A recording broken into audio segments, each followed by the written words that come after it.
அம்மா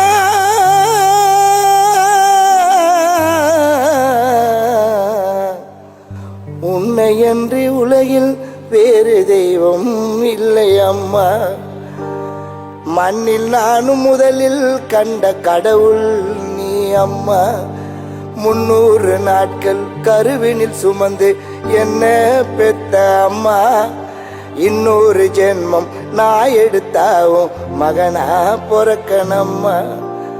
பட்டினியாக கடந்து ரத்தத்தை பாலா கொடுத்த எத்தனை கஷ்டங்கள் சுமந்து என்ன உத்தமனாக வளர்த்த தாய் இல்லாம பூமியில பிறந்த மனுஷ யாருடா.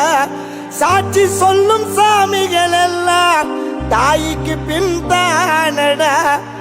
கண்ணின் இமைய போல நீ காத்து வந்த என்ன இந்த மண்ணில போற வரைக்கும் தாயே